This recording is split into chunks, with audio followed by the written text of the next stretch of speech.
Assalamualaikum warahmatullahi wabarakatuh.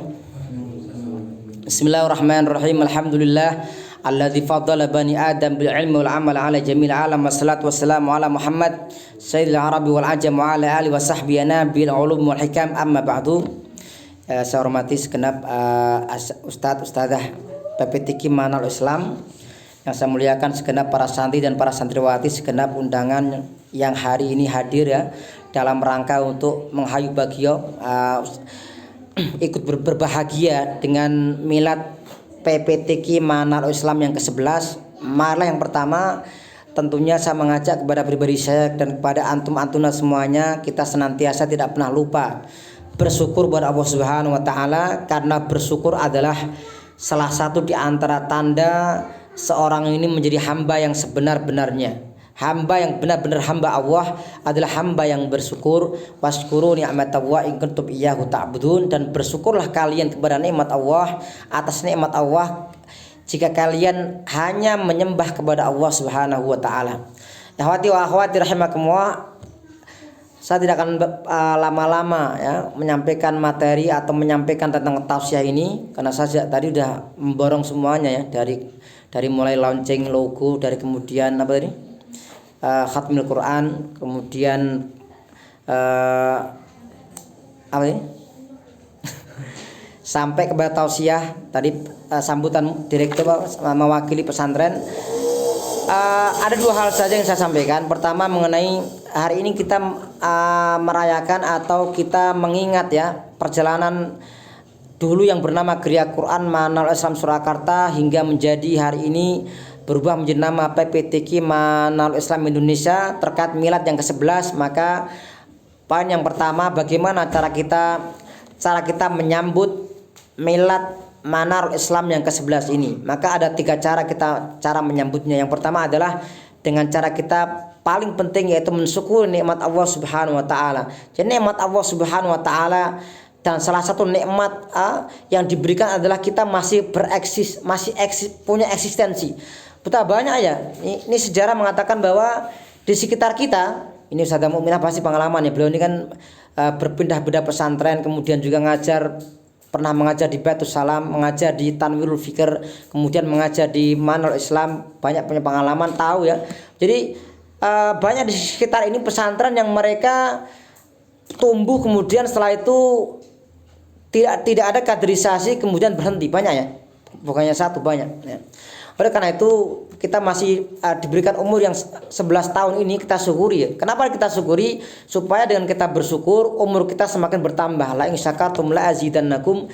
Jika kalian bersyukur maka kami tambahkan nikmat kepada kalian. Kalau hari ini kita mensyukuri milad Manarul Islam yang ke-11, insya Allah ya di tahun-tahun yang akan datang kita masih diberikan kesempatan berkhidmat kepada umat, berkhidmat kepada bangsa ini tercinta.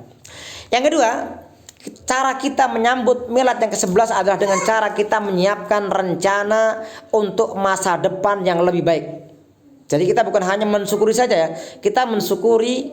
Makanya kita sering para ustadz di sini, kalau kita punya waktu kita adakan raker, kalau sudah longgar kita adakan raker membahas masalah Manarul Islam. Kita rencanakan kira-kira apa langkah kita untuk masa akan datang, untuk kebaikan Manarul, kemaslahatan Manarul Islam, untuk Manarul yang semakin berkembang dan semakin tumbuh dan berkembang ya. Yang ketiga adalah al-amalul waqi'i wal jama'i wal ikhlasi. Jadi beramal dengan protokol. Yang pertama beramal secara nyata, yang kedua beramal, artinya beramal secara nyata itu bukan hanya beramal secara teori ya, bukan hanya paper kita tuliskan di atas buku, bukan, tapi itu kita wujudkan dalam sehari-hari. Yang kedua al-amal al-jama'i, amal kolektif.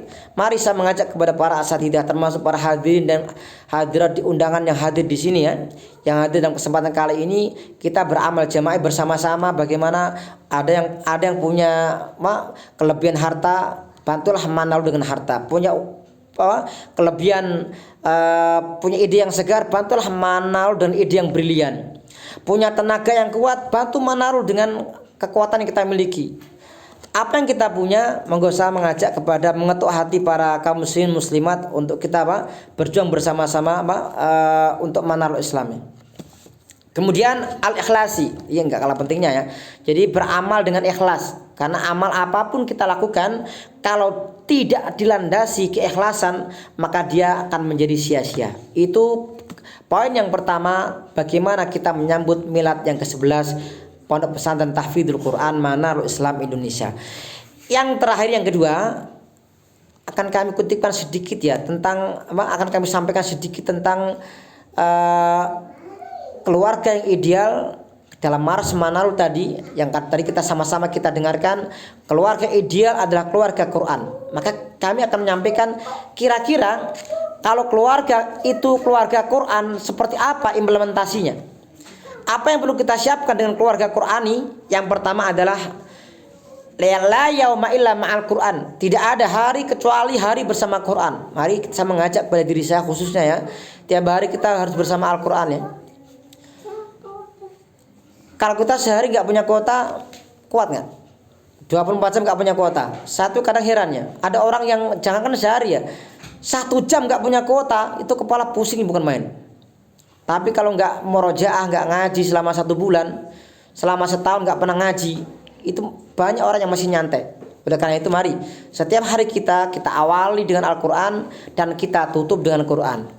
Ketika kita masuk waktu maghrib, karena kita menggunakan hijriyah, masuk waktu maghrib kita mulai dengan Quran. Maka orang-orang dulu ya, kenapa orang-orang kuno, para orang tua kita, mereka kalau habis maghrib itu anak-anak disuruh dilanggar di musola, mereka mengaji. Kenapa? Itu awal waktu kita. Dan sebelum akhir waktu, artinya sebelum maghrib, kita juga dianjurkan mengakhiri dengan Quran. Makanya sebelum maghrib kita juga dengan Quran, setelah maghrib dengan Al-Quran.